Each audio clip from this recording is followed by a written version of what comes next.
Good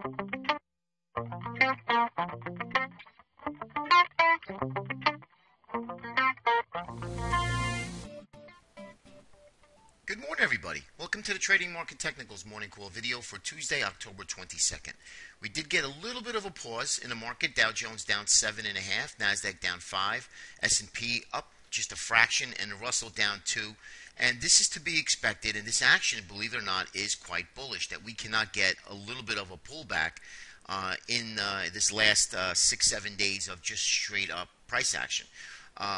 And I think the pause is really waiting for non-farm payrolls to come out, which is going to be due out at 8:30 this morning.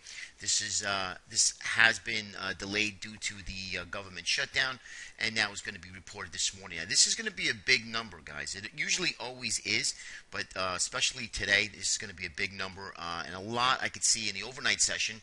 We have gone nowhere in the futures. We're down about 75 cents, and they're expecting to see what they're going to report. Now, although we are looking for a pullback in this market based on our indicators and our charts, however, news does trump the charts that we could actually continue to move higher on a bad non-farm payroll number. Now, the payroll numbers are bad. I would suspect that the markets do in fact push higher into that 1750s in the ES. That's the 1272 extension, which I'll show that to you again in the charts. If the number in fact comes in really strong, I think they're going to really put a hurting on the market, and that's also going to signal the Ben Bernanke to at least think about tapering their QE, because the dollar is getting decimated, and that's not going to be a good sign. It's actually going to hurt Ben Bernanke in his case that to leave QE as is. I think that they should be tapering sooner than later, but again, that's my opinion. I mean, it's nothing in trading, but I just wanted to tell you that's what we're going to be looking for this morning at 8:30. Netflix came out and really beat across the board. That stock is literally up almost up to 1,400. Closed at 354, actually ticking up almost 40 points higher. So these stocks that have been actually beating have really been getting rewarded as far as Google, Chipotle Mexican Grill, and Netflix. But in general, as a whole, earnings season has been dismal, has been really not that great. And that's another thing that I wanted to show you guys when we'll show you in the chart segment as well. Now, we still have that bullish tone because we didn't get really much of a deep retracement. And I always like looking at certain sectors, like the bullish sectors would be, risk-on, technology, consumer discretionary, industrials, where they were marginally up when our safe haven sectors such as staples, utilities, and healthcare were marginally lower. Now, we're going to get a big slew of earnings coming out in the next 3 days.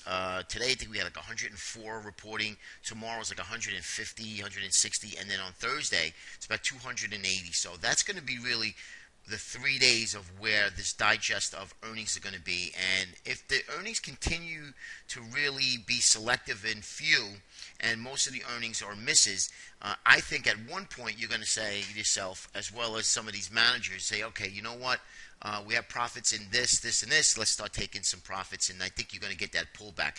I think the markets are totally ahead of itself, and I would not be recommending any type of adding to your existing positions when the markets are up here. The markets can go to 1750, which would be one of our targets, 7051, and it could go higher. But I still would not be telling anyone to be buying stocks, especially like Netflix. When we hear CNBC guys saying buy Netflix here at 400, even if it went to 500, I still wouldn't buy it, because risk reward, your entry needs to be at least in tune to what your portfolio is. And if you're going to buy Netflix up $40. And we get a pullback down $20, it just doesn't make any sense. Let it go, and if you miss it, you buy the next pullback, right? And you wouldn't mind buying a pullback on its trend higher. So I would not be advocating any type of long sale, obviously unless you're day trading. That's another issue. All right, so let's go into the chart segment here. Yesterday I showed you the case of why I think that a pullback is inevitable. I showed you a lot of indicators. I'm not going to go through it because really nothing has changed, but I will show you the McClellan oscillator. Still at elevated levels, back into the 54, but still, we only are a few ticks away from our high. We did hit that Bollinger Band, and now we're rolling we're moving lower. So we'll see plenty of room to run to the downside here before we even become oversold. Or if we do pop up higher, that could be another spot where we would be thinking about look possibly for a short, some sort of a local high in place here. But right now, that is not the case, and I'm not advocating any time to pick a top. Please do not be looking to pick tops here. It's not a good sign. If you're hedging, that's one thing. Puts are very, very cheap right now. Volatility is extremely low. I would definitely recommend be buying puts, at least if you're looking to hold on the next pullback. Okay, so I wanted to show the economic surprise index, and this is from Citigroup. As you can see, we are making lower lows and we are trending lower.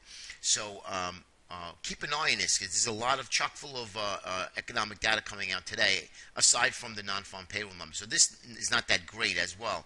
But we are coming into some seasonal strength here. So I would say the next pullback, at least going into the winter months, is going to be the play. I would be looking to buy the next pullback, unless obviously something really collapses or something happens news driven. Then that's another story. But we'll reevaluate that when that time comes. As of right now, this doesn't look too good for the longer term.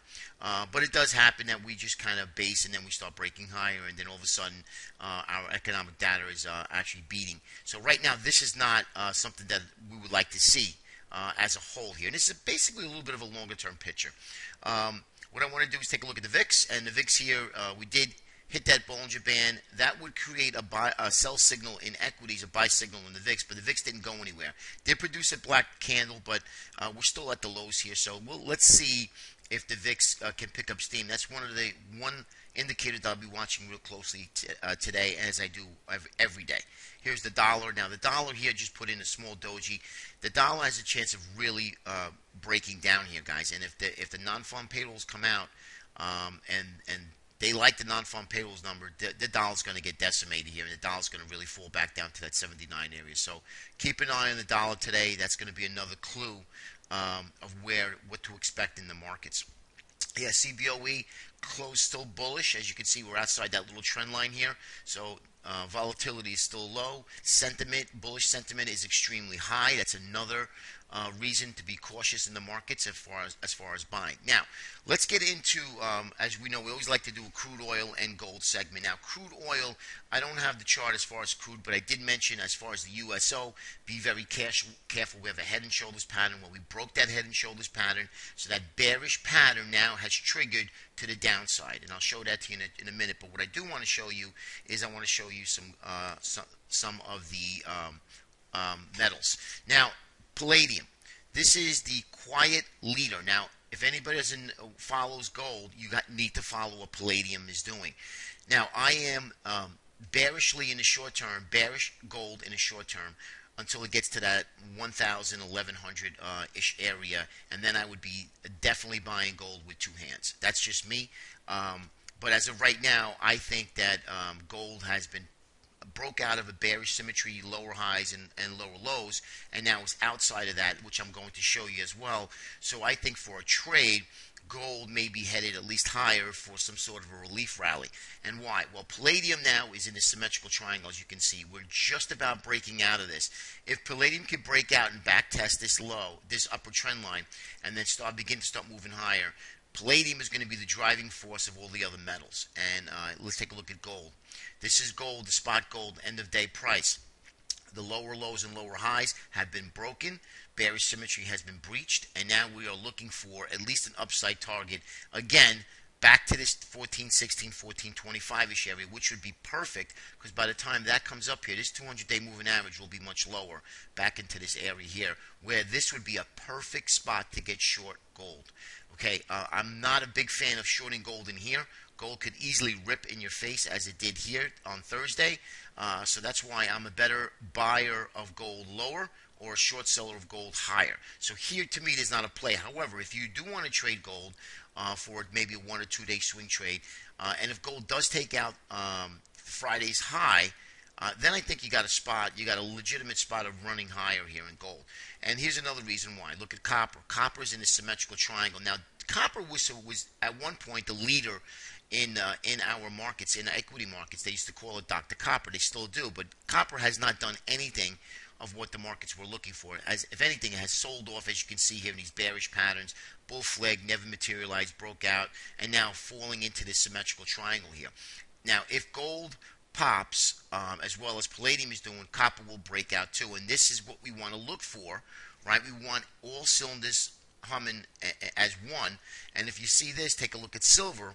Silver has broken out of this, again, bearish symmetry, if you want to call it a bearish, a falling channel, a bullish falling wedge, but it has broken out as well as gold. Now, silver is more speculative than gold, as we all know, and it is trying to break out as well. So we have palladium breaking out, our leader. We have silver starting to break out, copper in a symmetrical triangle, and gold similar to silver breaking out here as well. So watch the metals for a long trade, and if not, watch it better for a short setup in the coming days and into next week.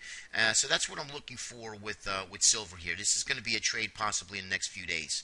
Now, I wanted to show you, as you know, the E-minis. This is the futures, and as you can see, we have a 1272 extension up into the 1751.75. 17, let's call it 1751.73. That would be the first target. Now, we are very close. This close enough for government work for me, but we could pop into this or even get into the 1618% extension at 1781. That is absolutely possible with this crazy market. I wouldn't put anything aside of this. So we need to see what happens today. This is going to be the most important. As you can see, we're down only $1. Market's just pausing here. Maybe they take a little bit of profit going into the non-farm payrolls, and then let's see what happens from there. But again, guys, be very, very cautious today. I think that's going to set the tone, if not the trend, for the next several days. Now, if the non-farm payroll numbers are not good and they're in line, we could see an additional rally, at least to that 1272. But I still think the market will, I think the markets are very, very tired. You're up 8 days, well over 5.5%, 6% in the market, and it's due for a pullback, at least even to the 8 EMA, which would come in about 1720. That would be the first target, and then, of course, 1700 would be your round lot number.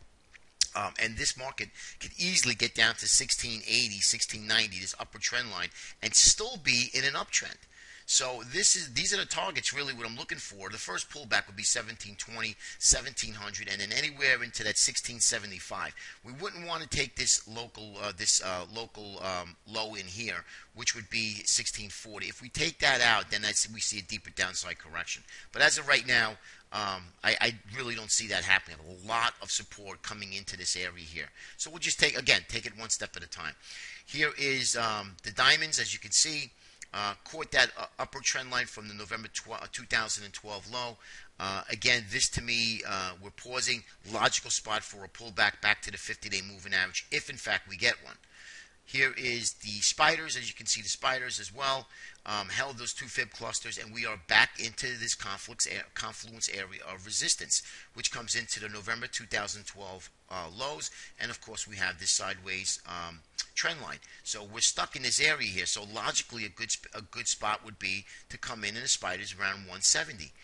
And it's healthy for the markets to do that. When you get this market, it just doesn't stop. And next thing you know, when the market does stop and starts to roll over, you get this violent pullback, and it scares everybody out of the market. IWMs, what can you say? We're outside of the Bollinger Bands here. This is just about 2 standard deviations away from IWMs, which is the Russell 2000. Good gauge of risk, but also in dire need of a pullback. So we're overbought here in our momentum indicators. A little bit lesser volume on Monday. So, okay, markets pause. We're still holding true. Again, bullish, but I wouldn't be adding any money, putting any money to work here in this market. Transportation sector, same thing. They all look the same here. Looking for a little bit of a pullback, maybe back into this 119.50 area. Goldman, what can you say about Goldman? Goldman here, I like Goldman. Above 160 in the next pullback, if we can explode higher and then get the next pullback, Goldman is to be bought. I think Goldman is going to give us a nice long trade. Again, be patient with the longs. Get a good watch list of good quality longs that have pulled back, and then look for an entry on the next rally. And I think that's going to produce some great gains. Here is the XLF. As you can see here, paused really nicely. I like the fact that the financials, banks and financials, have finally participated in this rally, but now is in need for some type of rest or pause. Even if we pull back 2-3 days on low volume back to the 2050 area, that's healthy for the markets. Here's Apple, took out our second target, as you can see, as we talked about, the 494, 505, and now we broke out here. Now, Apple here is also in need of a pullback. Apple is also coming with some, I guess, product development, product announcement, excuse me, and that's something that I wouldn't get in the way of. Let's see what happens with Apple. Maybe Apple comes in and pauses, because if the products that they're announcing isn't anything great, I think Apple gets crushed again. But let's see what happens here. You're going to have another spot to get into Apple. Let's see if they get back at least to that 497 area. We'll take a look. Take one step at a time. Lastly is the Qs. As you can see, Qs are also outside of the Bollinger Band, and also telling us that it is indeed due for a pullback. Remember, overbought is not a sell signal, but overbought is overbought, and I would just be tightening up stops if you're long, putting on some hedges, but I would not be looking to buy this market until we get some sort of a decent pullback to the at least to some quality support areas. All right, guys, that's really about it. Let's see what happens. Remember, non-farm payrolls come out at 8:30 this morning, so be on your toes. It's going to be a busy day. Have a great day, and we'll speak to you tomorrow. Take care.